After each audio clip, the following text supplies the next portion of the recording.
At 19 years old, Emma opened her banking app and saw the number that would haunt her for years: $0.87. Less than $1. No savings, no backup plan, and a text message from her landlord blinking on her screen. Your rent of $950 is due tomorrow.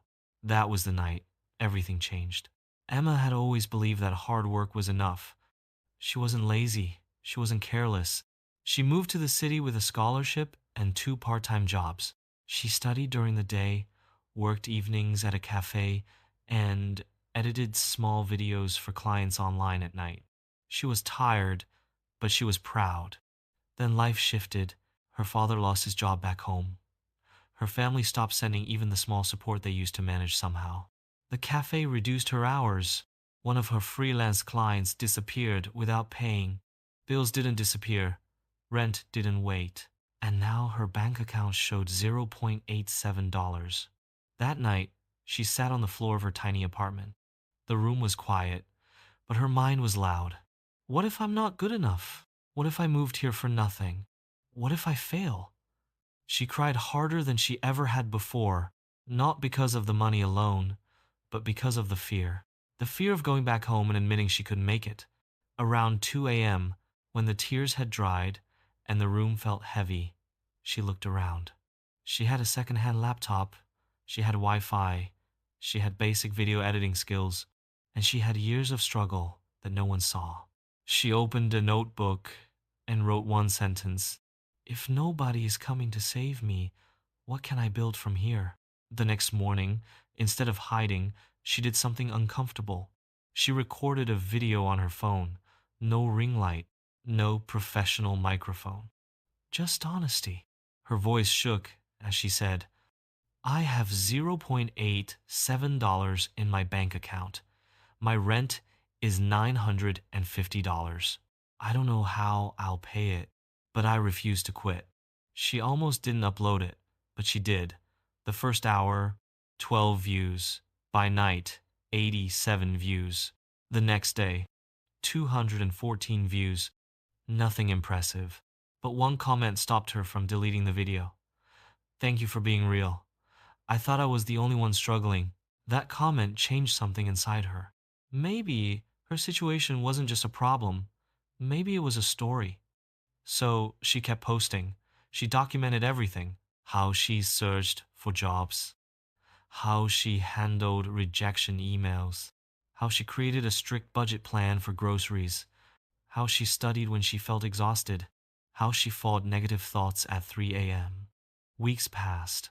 Her rent was still a problem. She negotiated. She borrowed small amounts.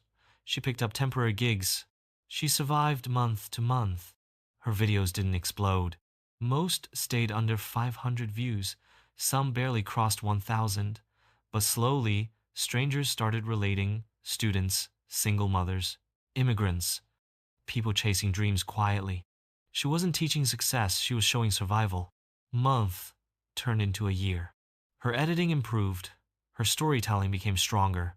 She learned how to hold attention, how to speak with confidence, how to turn pain into perspective.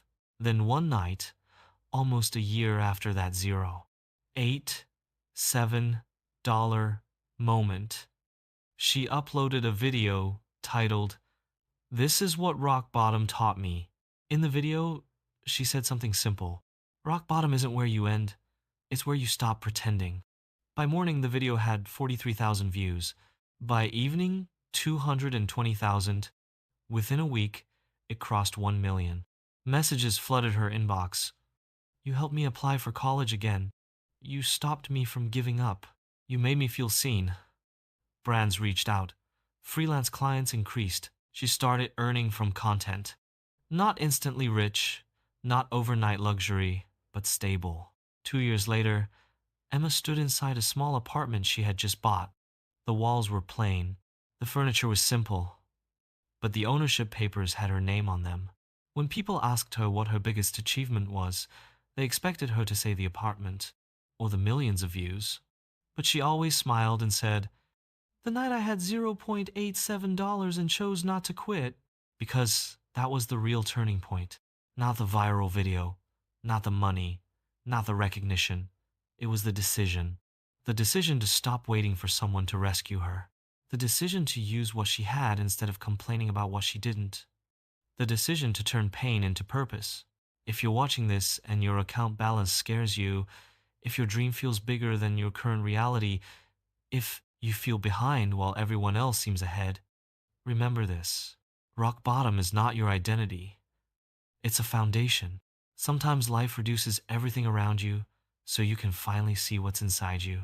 Emma's story didn't start with success. It started with $0.87 and a choice not to quit. Your number might be different. Your struggle might look different, but the decision is the same. Stay, build, try again tomorrow. Because the moment you refuse to quit might be the moment everything quietly begins to change.